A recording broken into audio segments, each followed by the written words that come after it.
olha que a gente pensa que está melhorando, a coisa está indo para baixo. Não tem goleiro, não tem meio de campo, precisava de um centroavante. Desse jeito nós vamos sofrer até acabar o campeonato, começar outro.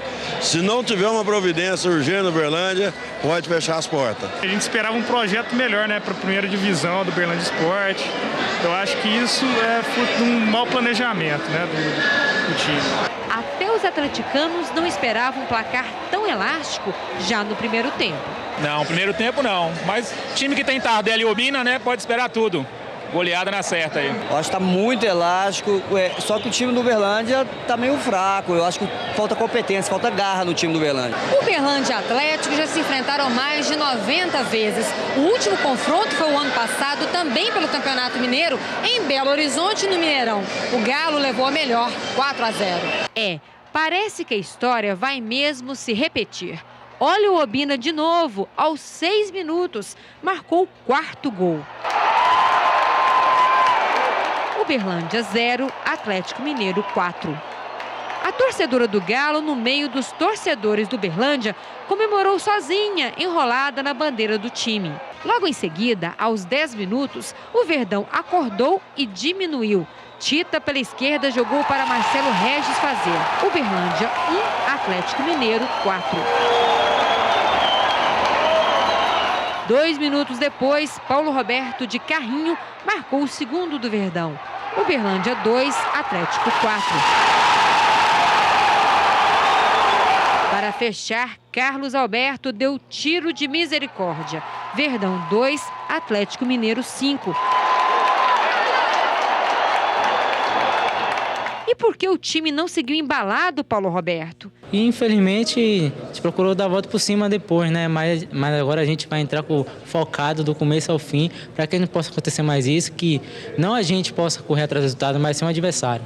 O Uberlândia segue no campeonato com 5 derrotas, 1 vitória e 1 empate. A Vanderlei Luxemburgo sobrou o papel de elogiar o técnico do Uberlândia. Ele tentou fazer algumas coisas, como um cara que conhece futebol. Agora, cobrar dele alguma outra situação é complicado. Espero que ele tenha sucesso na carreira dele, porque ele foi um dos melhores profissionais que eu trabalhei e um jogador muito inteligente, que conhecia a parte tática. Eu acho que ele vai ter sucesso como técnico. Para Evair, elogios não dão resultados. E agora a equipe do Triângulo segue em busca de uma recuperação contra o América de Teófilo Otoni.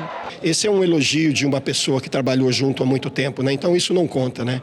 O que conta realmente é o resultado, e o resultado não me agradou.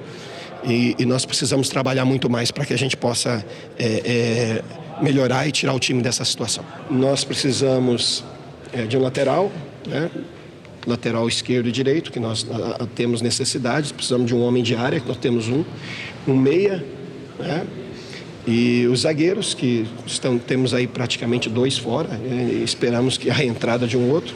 Então isso tudo a gente já tem conversamos quando chegamos, né? E agora sim nós precisamos ir atrás urgente para que a gente possa ter esse jogador o mais rápido possível à nossa disposição. E veja depois do intervalo, crise na produção de mel. Pesquisadores investigam o motivo da mortalidade entre abelhas. E ainda, alunos da rede pública de ensino aprendem a lição e vão levar conhecimento para casa. Combate à dengue deve ser feito por todos. É já aqui no Jornal Paranaíba. Agora são 8h02. Nós voltamos já.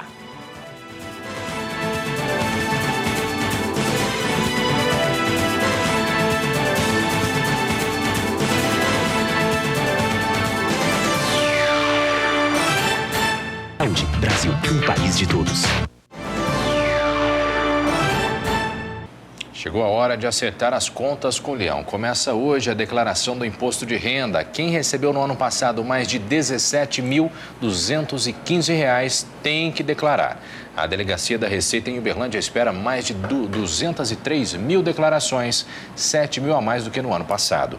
O contribuinte tem até o dia 30 de abril para fornecer os dados. O programa de preenchimento está disponível na internet no receita.fazenda.gov.br.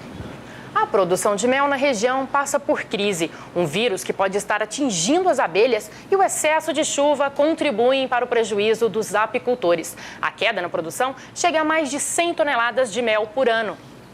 As caixas guardadas no depósito deveriam estar no campo. Dentro delas, colmeias sem abelhas. Depois de trabalhar 35 anos na produção de mel, seu Ricardo está desanimado. Há 11 anos ele começou a notar mudanças na produção, mas foi nos últimos 2 que a situação piorou. Ele, que antes tinha 2.500 colmeias e produzia cerca de 150 toneladas de mel por ano, hoje mal chega a 8. No momento, nós estamos tendo uma pequena colheita.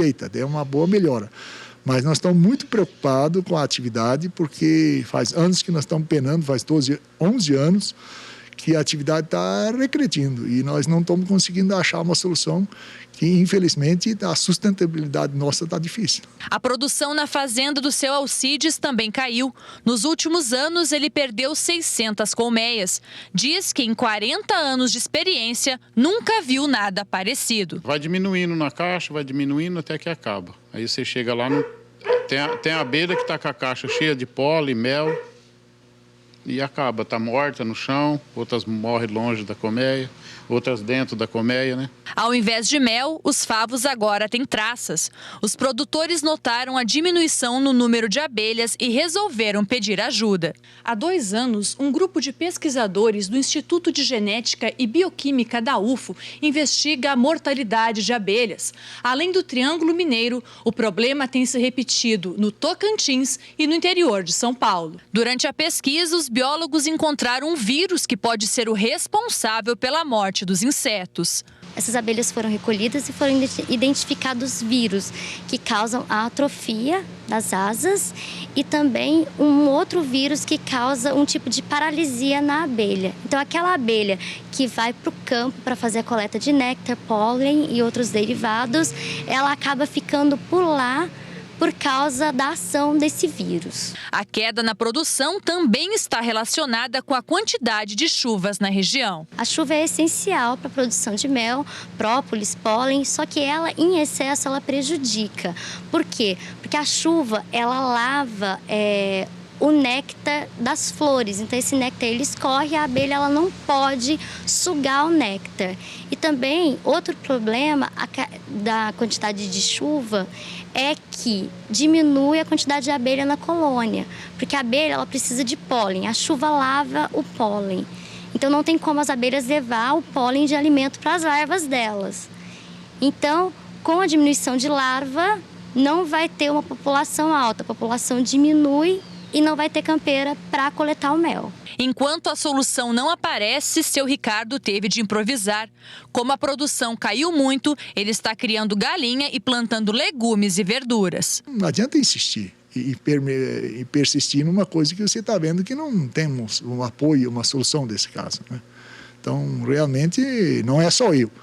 Muita gente está endividada, muita gente está desistindo, outros estão vendendo seus bens para honrar os compromissos. E a gente não pode chegar a esse ponto, né?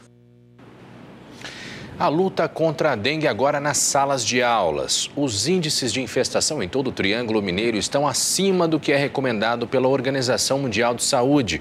Por isso, o Centro de Controle de Zoonoses de Uberlândia foi até as escolas para informar os pequenos. Todo mundo atento, quase ninguém pisca. O vídeo ajuda a entender como evitar uma epidemia atual e preocupante. A disciplina não faz parte da grade curricular, é aula para a vida. Nada de inseticidas, retirada de lixo ou vedação de ralos. Neste local está sendo realizado o combate à dengue de forma diferente. 49 agentes de saúde do município vão percorrer 132 escolas municipais e estaduais e utilizando uma arma simples e muito importante no combate, a educação. Durante a aula, os estudantes recebem panfletos educativos. Então, cada um vai levar um folhetim. Aqui atrás também mostra quais são os sintomas da dengue. 5 equipes estão espalhadas pela cidade e utilizam vários recursos educacionais para repassar a mensagem. Nós usamos vídeos, folder, nós temos cartazes, né? A gente improvisa. 30 minutos de aula estão ajudando essa meninada a entender melhor o que é a dengue. São alunos da 3ª série da Escola Municipal Professor Luiz Rocha Silva, no bairro Tubalina. Como é que faz para não deixar o mosquito aparecer na sua casa? Não pode deixar a água parada. Essa parceria das escolas com a zoonose é o caminho mais fácil de se chegar a essa conscientização. É nessa faixa etária que estão formando hábitos, valores, né? E as nossas crianças, elas exercem um papel muito importante nesse trabalho, porque elas levam a informação até os pais, elas fiscalizam, elas espalham isso para a comunidade. Então, o trabalho, acredito, é por aí mesmo. Em todo o Triângulo Mineiro, os índices de infestação são preocupantes. Em Uberlândia, está acima do recomendável pela Organização Mundial de Saúde, que é de 1%. Por isso, os agentes estão fazendo o trabalho também com as crianças. A criança, às vezes, consegue levar o pai, a mãe, o tio a uma atitude até mais facilmente que um agente de controle de zoonose.